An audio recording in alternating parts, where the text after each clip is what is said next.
Պարոն Համբարձումյան, գիտենք, որ օգոստոսի 2-ից մեկնարկել են ազգային ժողովի աշխատանքները, ինչ կարծիքի եք 9-րդ գումարման ազգային ժողովի վերաբերյալ, արդյոք հետևում եք նիստերին, ինչ տպավորություն ունեք։ Առաջին նիստին հետևել եմ,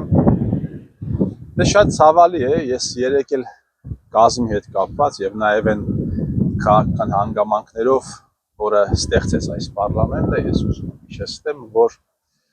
այս պարլամենտը ձևավորվել է ընտրակաշառքի արդյունքում,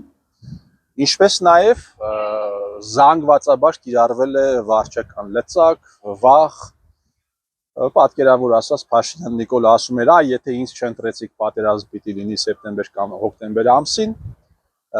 Սերժ Սարգսյանի օլիգարխն էլ ասում էր, եթե մեզ չընտրեցիք, 300,000 ադրբեջանցի կգա, պլյուս դրան գումարվեց ընտրակաշառքը, դրան գումարվեց վարչական ռեսուրսը, համատարած եւ նաեւ դրան գումարվեց մի եւս բան, որի մասին քիչ է խոսվում, նախընտրական կամպանիայի ընթացքում ես կարծում եմ ԱԱՑ-ի կողմից կամ վարչապետի աշխատակազմի կողմից հստակ վետո էր դրված բոլոր տեխնացուների վրա, նրանց թիմակիցների վրա հստակ վետո էր դրված, նույնիսկ ամենառադիկալ խոսքով հանդես եկող բան կար, Լևոն Բաղդասարյան կար, ով եւս վարչապետի տեխնացու էր, ներկայացնում էր դոկ կուսակցությունը, նույնիսկ ինքը տեխնացուն չանդրադարձավ Փաշինյան Նիկոլի, Սերժ Սարգսյանի կողմից իրականացված խայտառակագույն հանցագործությունների մասին։ Այսինքն, եթե նախընտրական կամպանիայի ընթացքում չի թույլ տրվում, որպեսզի ժողովրդի հետ խոսես այն հանցագործությունների մասին, որոնք տեղի են ունեցել այս ռեժիմի կողմից, սա եւս խոսում է նրա մասին, որ նախընտրական կամպանիայի էությունը պղծվում է։ Դրան չանդրադարձավ բնականաբար նաեւ ուժեղ Հայաստան կոչվածը, ինչի պիտի անդրադառնալ նաեւ դաշնակ մասնակները, այսինքն սա ապօրինի պարլամենտ է, ես գրել եմ, սա ապօրինի պարլամենտ է, ինչպես Հայաստանում գործող ցանկացած ապօրինի ցեխ,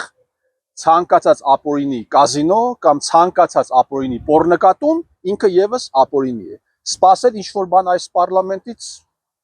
միամտություն կլինի, այն կազմված է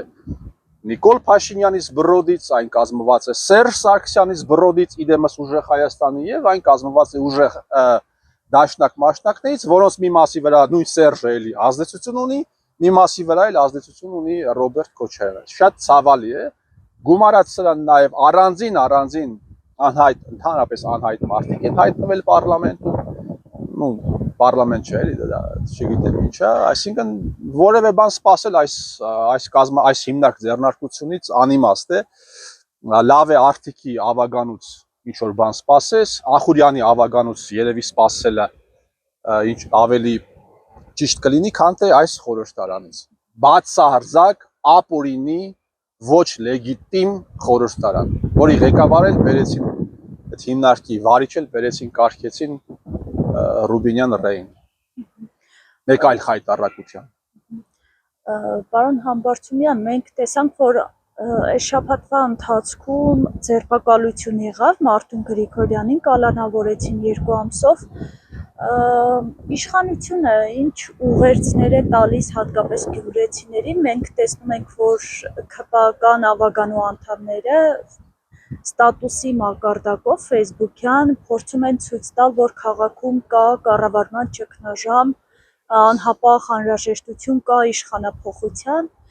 Մարտուն Գրիգորյանի կալանավորելով իշխանությունը ինչ մեսիջ տվեց գյումրեցիներին։ Անահիտ ջան, Հայաստանի դատաիրավական համակարգի վրա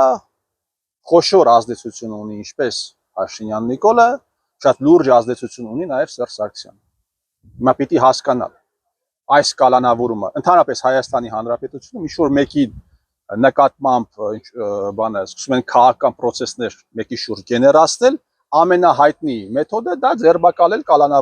կալանավորել տալն է։ Չմոռանանք ինչպես կալանավորեցին Շակերտավոր Սամվել Կարապետյանին։ Հիշում եք, դուրս եկավ Նյուզեեմին ինչ որ հարցազրույց տվեց, դրանից հետո կալանավորեցին, հա, եւ դրանից հետո Սամվել Կարապետյանը դարձավ խոշոր, այսպես ասած, քաղաքական ֆիգուր։ Հիմա պիտի հասկանալ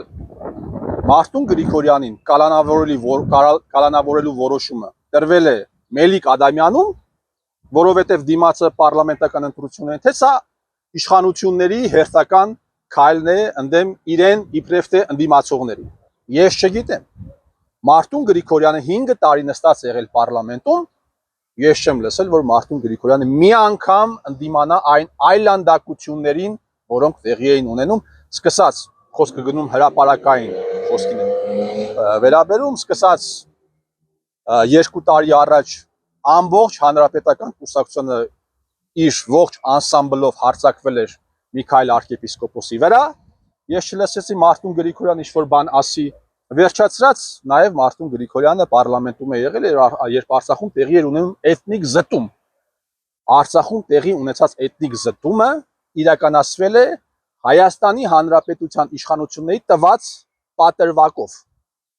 Հիմա ես չգիտեմ, ով է կալանավորել տվել Մարտուն Գրիգորյանին, որտեղ է այդ որոշումը կայացվել, սա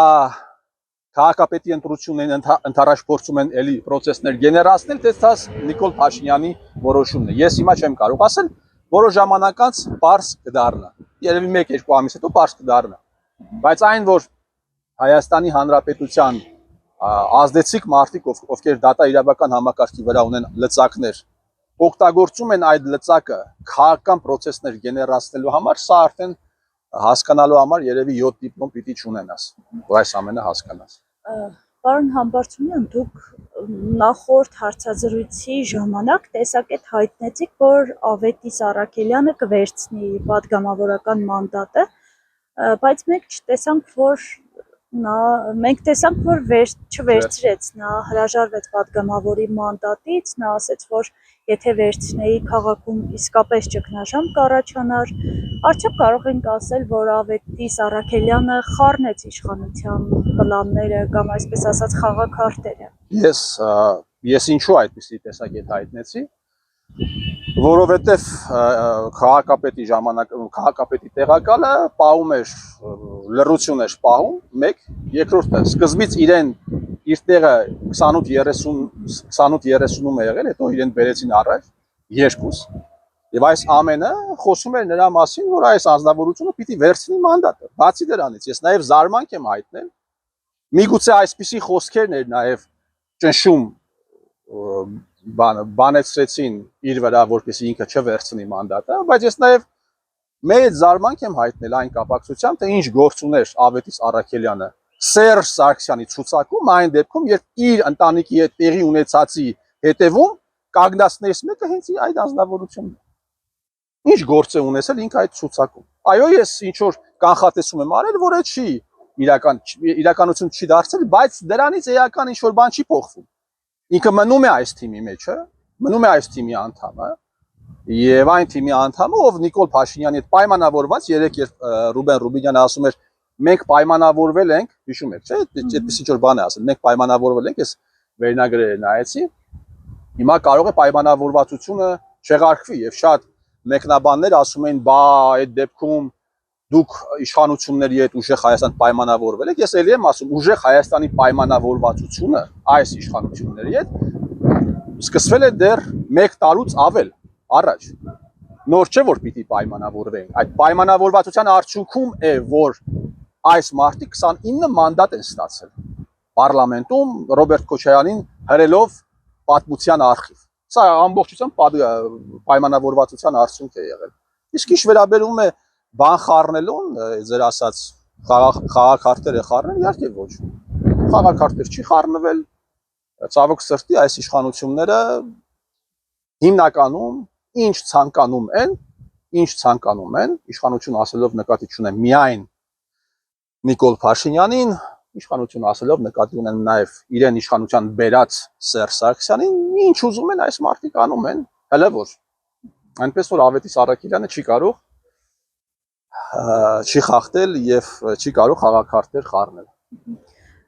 Ինչ է սպասվում Գյումրիում առաջիկայում, մարզպետի մակարդակով եւս խոսք է գնացել արտահերթ ընտրությունների մասին,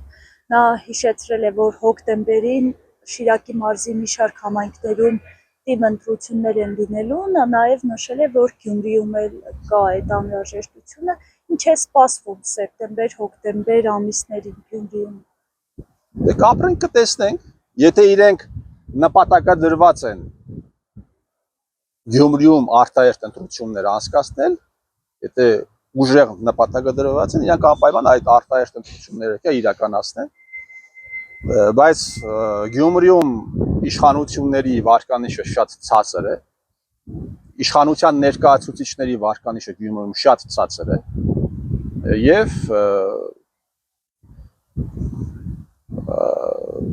միայն կարող են իրենք դառնալ, միայն կարողանան իրենք իմում վերցնել իշխանություն, եւ չեմ ասում քաղաքում վերցնեն իշխանություն, որովհետեւ քաղաքում իշխանություն իրենք արդեն ունեն 8 տարի։ Քաղաքի կառավարումը 8 տարի պատկանում է իրենց։ Խոսքը վերաբերում է տեղական ինքնակառավարմանը, որովհետեւ քաղաքի կառավարում ասելով արդեն նկատի ունենք նաեւ ոստիկանության գործառույթները, ԱԱԾ գործառույթները, դատական համակարգի գործառույթը, ՊԵԿ-ի գործառույթը, սա ամբողջությամբ իրենք իրականացնում են տեղում կառավարում, բայց տեղական ինքնակառավարումը դժվար թե կարողանան իրենք վերցնեն։ Հիշում եք Բալասանյանի այդ առաջին ընտրություններում ինչ արեցին իրենք։ Պարտվեցին ընտրությունները, դրանից 1-2 օր հետո կալանավորեցին թիմի ներկայացուցիչներին եւ հետո հուշագիր կնքեցին։ Այս մարդկանց Գյումրին ու ամբողջ Հայաստանը կարելի է ասել ատում է, Գյումրին առավել եւս ատում է։ Եվ երբ Ռուբեն Ռուբինյանն ասում է, Ռուբենը ասում է, խնդիր կա, որ ընդդիմությունը, նախ սա ընդդիմություն չի, բայց իր խոսքերը ցիտեմ, ընդդիմությունը չի ընդունում քվեարկության ընտրության արդյունքները, այդ խնդիրը առաջին հերթին վերաբերվում է հենց իրենց, որովհետեւ որ համայնքում տեղի են ունենում ընտրություններ եւ այդ ընտրությունների արդյունքում ոչ հարմար տեխնացու է հաղթում, պարտադիր դրանից հետո տեղի են ունենում կալանավորումներ, կալանավորումից հետո կամ այդ տեխնացուին ենթարկեցնում են իրենց, ինչպես տեղի ունեցավ Սյունիքի մարզի տարբեր համայնքներում, կամ չեն կարողանում ենթարկեցնել իրենց, ստեղծում է քաղաքում ստեղծում է տեղական ինքնակառավարման ճգնաժամ, որը առկա է այսօր Գյումրիում։ Իսկ դուք տեսնում եք այդ ճգնաժամը, եթե բարձրանանք մի 100 մետր վերև կամ 200 մետր վերև եւ տեսնենք, որ դեռևս 88 թվականի երկրաշարժի փլատակները մաքրված չեն։ Սա խոսում է քաղաքում չկառավարման վերաբերյալ է խոսում, ճգնաժամի վերաբերյալ է խոսում, ել չասեմ խոշոր հանցագործության մասին է խոսում, որը տեղի է ունեցել պետական իշխանությունների կողմից ընդդեմ